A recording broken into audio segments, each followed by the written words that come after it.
Welcome to The Patriot, your 5-minute weekly digest of the firearms industry.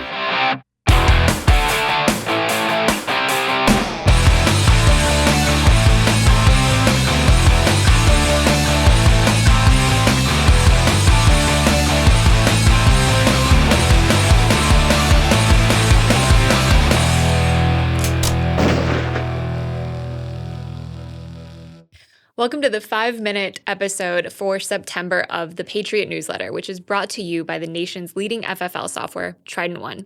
I'm Layla, Chief Marketing Officer for Trident One. Now let's get into it.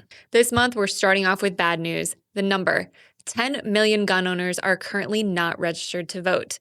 Recent reports based on hunting and recreational shooting data from various states suggest that more than 10 million hunters and Second Amendment supporters are not yet registered to vote in this upcoming election. Have you registered to vote? It only takes a few minutes to protect your Second Amendment rights. Head over to vote.gov to get registered today. In other news, a federal appeals court has partially reinstated firearms bans in California and Hawaii, allowing prohibitions in parks, playgrounds, bars, and other public spaces, but rejecting bans in hospitals, banks, and churches. The Ninth Circuit Court cited historical precedents for such restrictions, particularly in areas like parks and alcohol-serving venues. However, it found insufficient historical basis for bans in financial institutions and some other locations.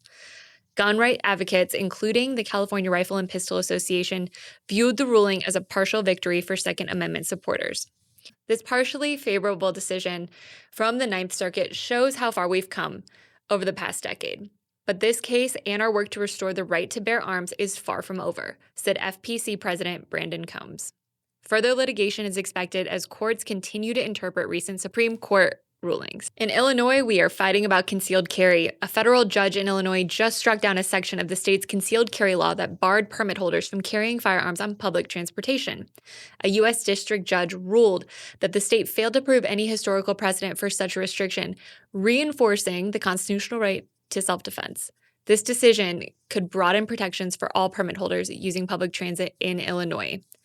This ruling emphasizes the importance of upholding gun rights, especially as crime on Chicago CTA continues to rise. Finally, some good news: 92.4 gun stores per 100,000 people. Wondering where? Wyoming. Wyoming is now leading the nation with 92.4 federally licensed gun stores per 100,000 residents. Way to go, Wyoming. And to wrap this up, big news out of Texas. Attorney General Ken Paxton has filed a lawsuit against the city of Dallas and the State Fair of Texas over the event's new firearm ban. Paxton argues that the policy violates Texas law, which allows licensed gun owners to carry in places owned or leased by government entities.